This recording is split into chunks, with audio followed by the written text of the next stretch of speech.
प्यारे बच्चों, कक्षा 9वीं गणित विषय के अध्याय 2 बहुपद के अंतर्गत 2.5 प्रश्नावली का प्रश्न क्रमांक 2 का पहला, सीधे गुणा किए बिना निम्नलिखित गुणनफल के मान ज्ञात कीजिए। तो पहला प्रश्न है यहाँ पर 103 और 107 का हमें गुणनफल ज्ञात करना है। इसके लिए हमें सर्वसमीका का उपयोग करना होगा। तो जैसा कि प्रश्न में है 103, तो इसे हम इस प्रकार से लिख सकते हैं 100 धन 3, और 107 को हम लिख सकते हैं 100 धन 7। अब आप यहाँ देख रहे हैं, यदि हम सर्वसमीका का उपयोग करते हैं तो जानते हैं कि x धन a और x धन b बराबर होता है x की घात 2 धन a धन b गुणित x धन ab।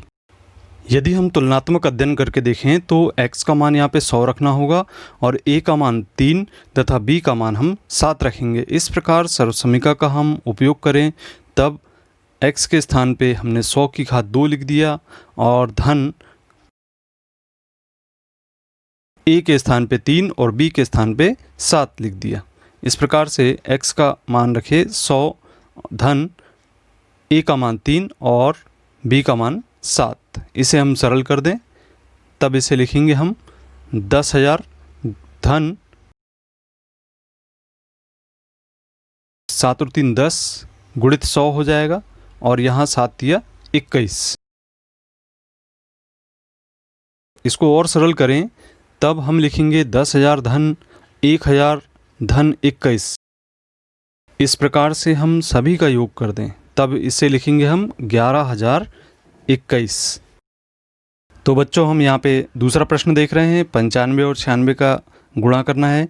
हम पूर्व प्रश्न के अनुसार इसे हम लिखेंगे 100 में से 5 घटाएंगे तो 95 प्राप्त होता है। इसी प्रकार से हम 100 में से यदि 4 को घटाएं तो 96 प्राप्त होता है।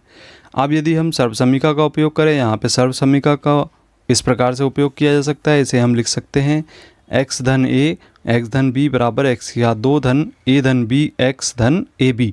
यहाँ पे यदि हम x का मान 100 लेकर चलें और a का मान यदि हम ऋण 5 लें और b का मान यहाँ पर ऋण 4 लें,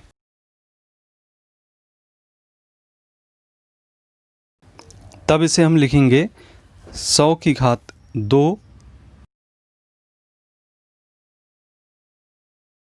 धन ऋण 5 ऋण 4 गुणा 100 x के स्थान पे और 1 के स्थान पे यहाँ पर हम धन ऋण 5 गुणित ऋण 4 लिखेंगे। अब हम सरल कर दें इसे तो 100 की घात 2 अर्थात 10,000 धन ऋण 5 और ऋण 4 अर्थात ऋण 9 होगा।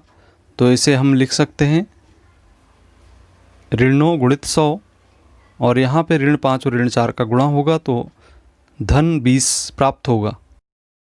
इसे हम सरल करें तो 10,000 ऋण 9 का गुणा 100 में कर दें 900 होगा धन 20।